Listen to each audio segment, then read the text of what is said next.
Hello, everybody. Thank you so much for taking the time to come watch our presentation. We are presenting on communicable diseases in Ethiopia and Peru.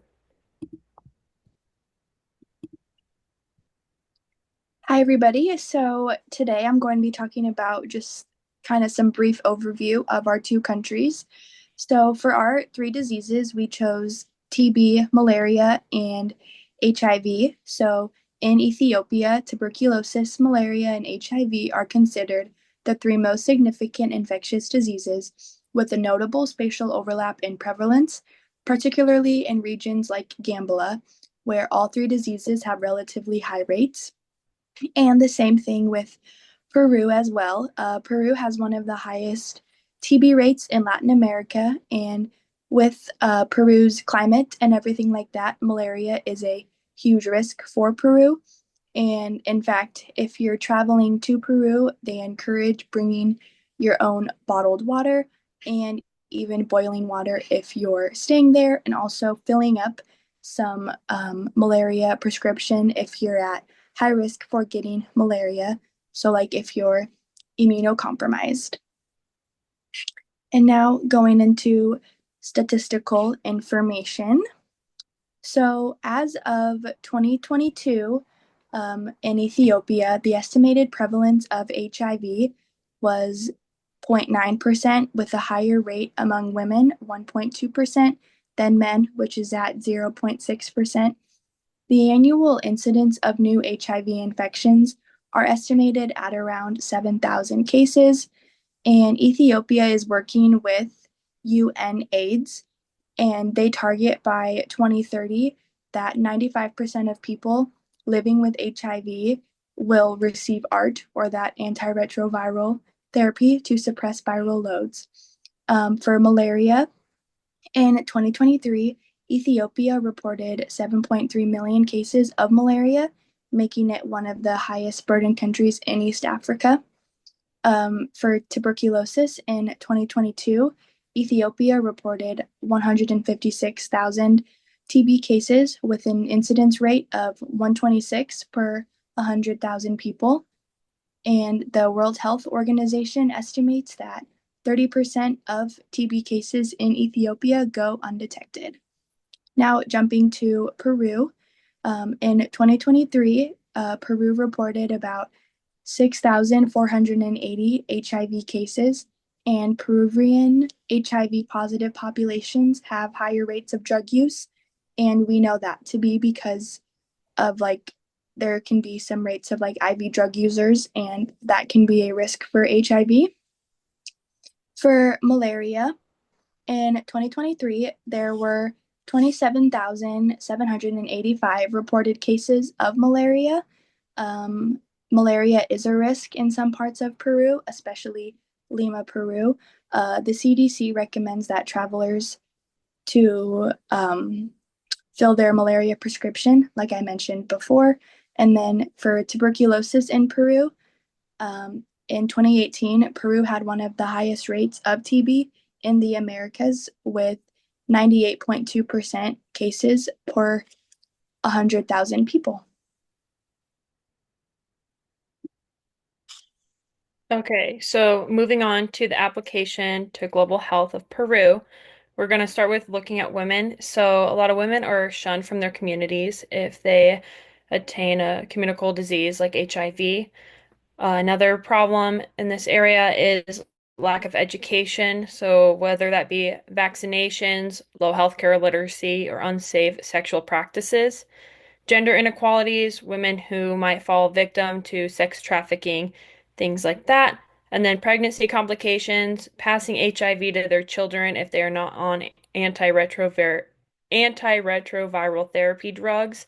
Women who are positive with HIV can pass that down to their children. With men in Peru, according to the Pan American Health Organization, who also works with the World Health Organization, a lot of men in Peru are miners, and Peru is the second highest producer of metals like copper, zinc, and silver. So occupational hazards are a huge risk of these men getting diseases and spreading them, like tuberculosis. Outside migrant work leaves men susceptible of getting malaria from contact with mosquitoes because we know that Peru is one big jungle. We also know that there's a lot of conflict and war that men might have to be a part of, and they might delay seeking care because it's seen as weak and not manly. We also know that in Lima, Peru, there is a higher incidence of homosexual men, and that HIV can spread through that as well. And then there's just limited awareness of the disease. Moving on to children, a lot of these diseases can be diarrheal, so children will become malnourished, dehydrated, things like that. They also have a low vaccination compliance and poor sanitation, and there needs to be an improve of access to healthcare and preventative treatments like vaccinations and education to promote healthier lifestyles for these children in the future. And they also have an increase of outdoor activities, playing outside, things like that. In the jungle, they can definitely get malaria and contract it a lot easier than other children. Moving on to Ethiopia, I found interview article by the Christian Aid Global, and it said that there was a woman who was abducted when she was 18, forced into marriage, and had two children. A couple years later, her husband had died, and she decided that she was going to get tested for HIV. She found out that she was positive, and with that, inevitably, it passed down to her children, leaving them positive with HIV now, and they're 10 and 5 years old and they get bullied a lot at school. So it's really sad to see how you're unknowingly having a disease and you pass it down to your children. So they get shunned from their communities with that. People will stop buying their produce from them or any beef, meat, things like that that they produce. And again, with the pregnancy complications of just taking that ART medication to lessen your viral load.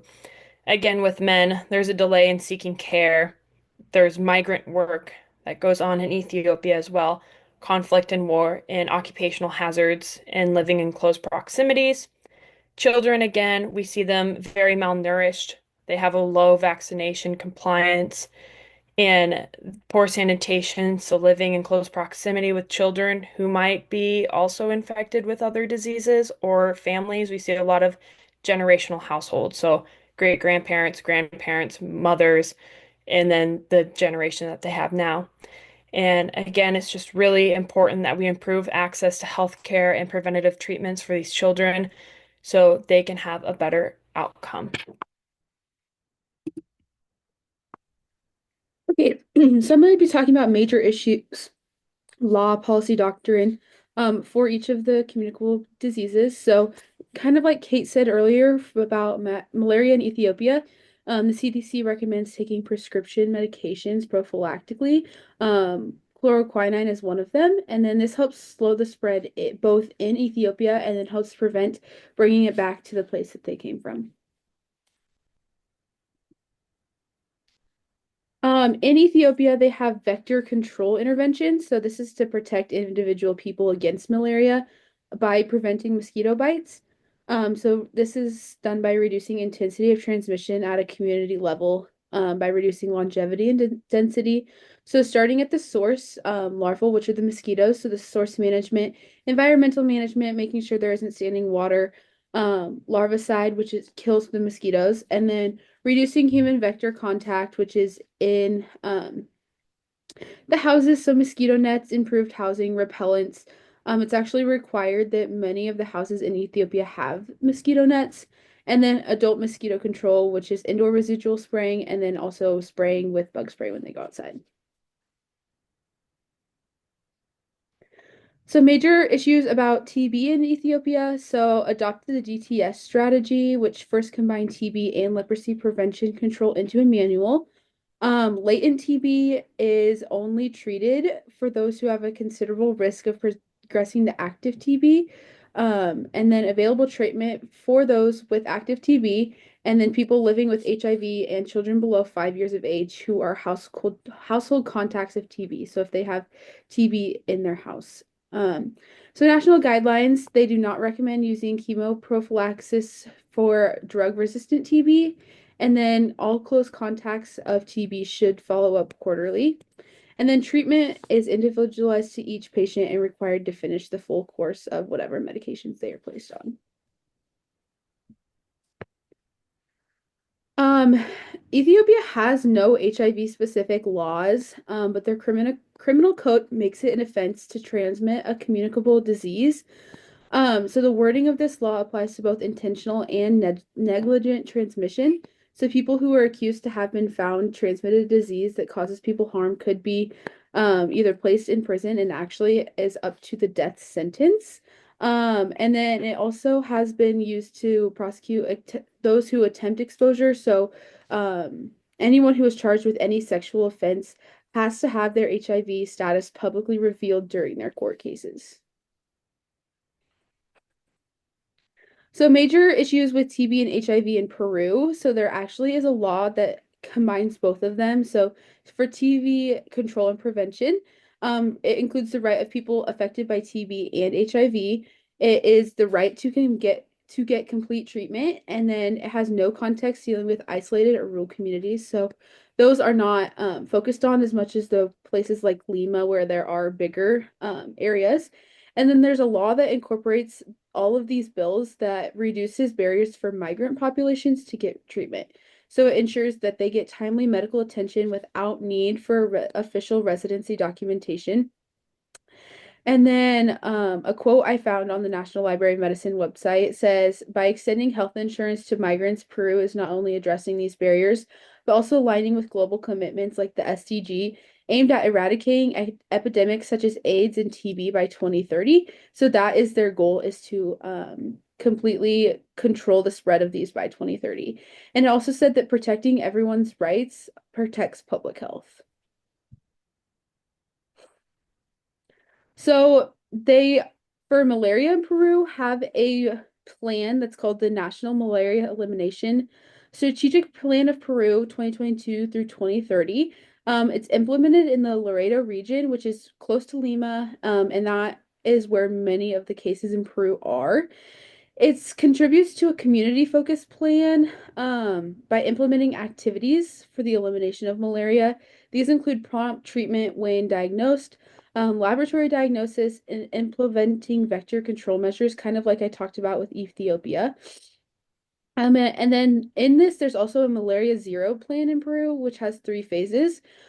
The control phase prioritizes symptomatic infections with an aim of reducing transmission up to 70%, eliminating malaria parasites. So this is targeting asymptomatic and low density infections, and then identifying and eliminating residual malaria foci and preventing reintroduction once they have already controlled the spread of malaria.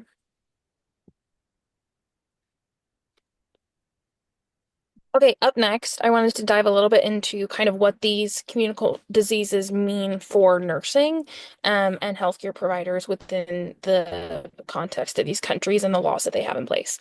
So, a couple different things I wanted to touch on. First of all, bias and prejudice. Obviously, some of these communicable diseases, such as HIV, and its progression of AIDS, can have a lot of stigmatism around it. So, an article from um the an article titled Perceptions and Behaviors of Healthcare Providers Towards Rehabilitation Support um in regard to Peru discussed did surveys and found that nurses and nurse educators all had stigmatisms towards these diseases, specifically HIV, but they didn't believe that these patients should be denied care because of their diseases. However, they did have to acknowledge that some of their internal bias and prejudice could affect the care that they give. Additionally, Peru, a lot of the biases were found to be based in religious beliefs.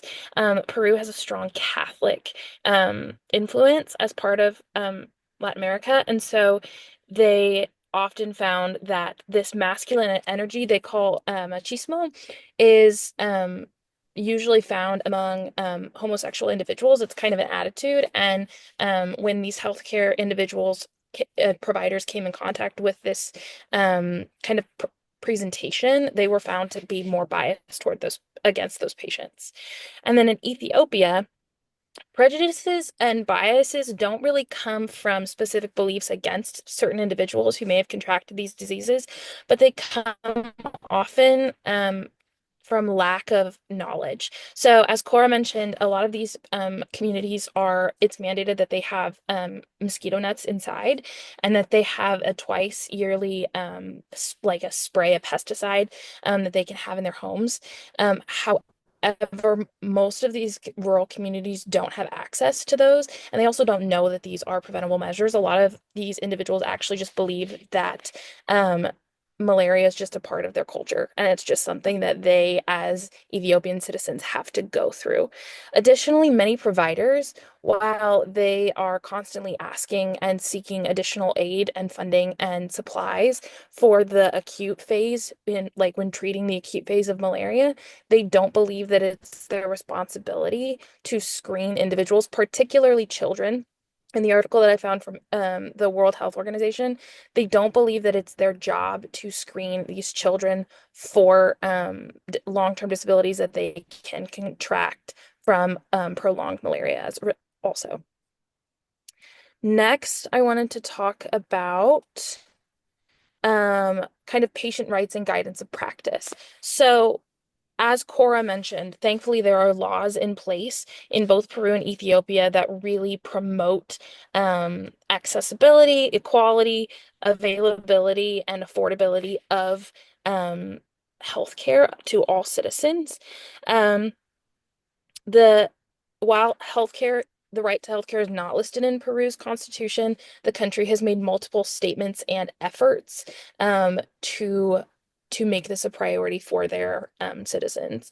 Um, they also have tried really hard in Peru to improve education efforts among healthcare providers and communities, so that individuals know what signs to look for, what they need to, what are life-threatening signs when they contract things like TB, kind of what the treatments might look like, as well as how they can afford them.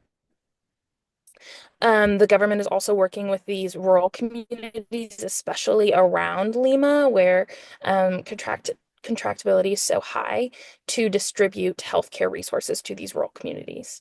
In Ethiopia, they also have laws that allow access to fundamental healthcare. However, um, Ethiopia has many rural communities, and so the implementation style and regulation has been really inconsistent among healthcare facilities. There are some healthcare facilities in which providers reported not having any kind of um, infection prevention like education. So they had no idea what kind of sanitation they needed to be using, what kind of sterile environments they should be promoting as a part of their job, which as a result perpetuates these diseases. And then finally, I also wanted to talk about patient care and education. So obviously these stigmatisms, as well as the inconsistent distribution of healthcare resources, can lead to an increased spread of these diseases. And so in Peru, education is needed regionally to discuss proper and consistent care of these diseases and their transmission and preventive measures.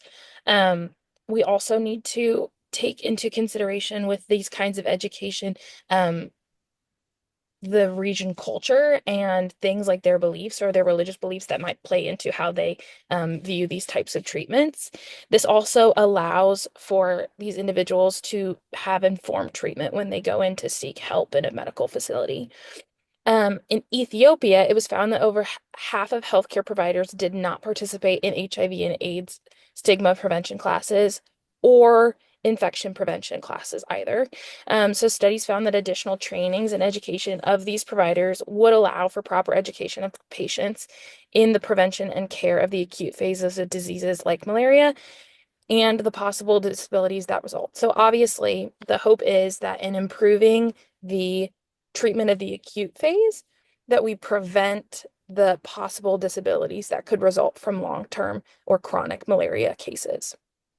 Unfortunately, as I've kind of mentioned, lack of medical supplies and an inconsistent education system among healthcare providers and communities has really been a limiting factor to these patients and in allowing them to receive the proper treatment.